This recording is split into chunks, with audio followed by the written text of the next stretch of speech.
నెల్లూరు జిల్లా కోట మండలం కోట పట్టణంలో వెలిసి ఉన్న శ్రీ శ్రీ శ్రీ కోటమ్మ తల్లి ఆలయానికి భక్తులు అధిక సంఖ్యలో హాజరై అమ్మవారిని దర్శించుకుని మొక్కులు తీర్చుకున్నారు. ఈ సందర్భంగా ఆలయ ధర్మకర్త నల్లపిరెడ్డి జగన్మోహన్ రెడ్డి లక్ష్మీ కవితమ్మ దంపతుల ఆధ్వర్యంలో అమ్మవారికి ప్రత్యేక పూల అలంకరణ చేపట్టారు. ఈ క్రమంలో ప్రతి శుక్రవారం ఆలయంలో దాతల దాతృత్వంతో నిర్వహిస్తున్న అన్నప్రసాద వినియోగ కార్యక్రమంలో భాగంగా ఈ శుక్రవారం కోట పట్టణానికి చెందిన కొర్సాపాటి నాగశ్రీ ఉభయదాతగా వ్యవహరించారు. నాగశ్రీ భర్త అప్పారావు వర్ధంతి సందర్భంగా ఈ అన్నప్రసాద వినియోగ కార్యక్రమాన్ని నిర్వహించినట్లు శ్రీ షిరిడి సాయి అక్షయ సేవా సమితి అధ్యక్షులు అల్లం రమణయ్య చెప్పారు. అమ్మవారి సన్నిధిలో అన్నప్రసాద వినియోగ కార్యక్రమాన్ని నిర్వహించి అమ్మవారి ఆశీస్సులు తీసుకోవాలని ఆయన కోరారు. ఈ కార్యక్రమంలో ఆవుల సుబ్బయ్య, వెంపల్లూరు బాబురావు, పన్నగ సాయి, వెంగల్తూరు శరవణన్, పాలూరు బాలు, ఆలయ సిబ్బంది వెంకట కృష్ణయ్య, వెంకట్రావు, ఆలయ పూజారి శ్రీనివాసులు తదితరులు పాల్గొన్నారు.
కలుగుతా కదా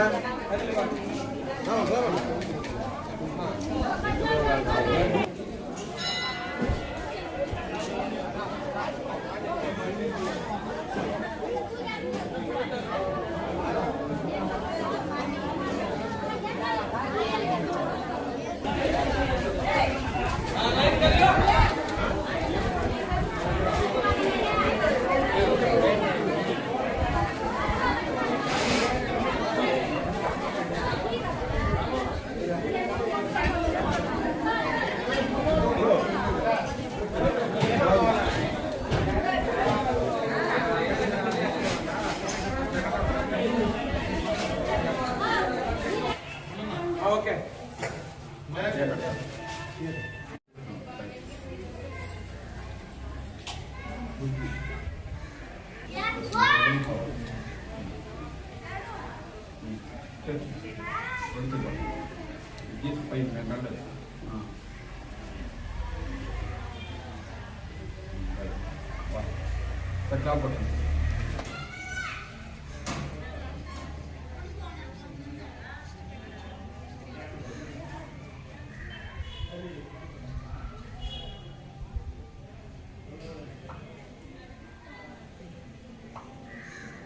నెల్లూరు జిల్లా కోటపట్టణంలో వెలసినటువంటి చల్లని తల్లి, వరాల తల్లి అయినటువంటి అందరినీ ఆదరిస్తున్నటువంటి మహాతల్లి మన కోటమ్మ తల్లి దేవస్థానం చైర్మన్ గారి నల్లపరెడ్డి జగన్మోహన్ రెడ్డి గారి దంపతుల పర్యవేక్షణలో జరుగుతున్నటువంటి ఈ అన్నప్రసాద వినియోగ కార్యక్రమం 2021 సంవత్సరం డిసెంబర్ 24వ తేదీ నుంచి చాలా చక్కగా జరుగుతోంది.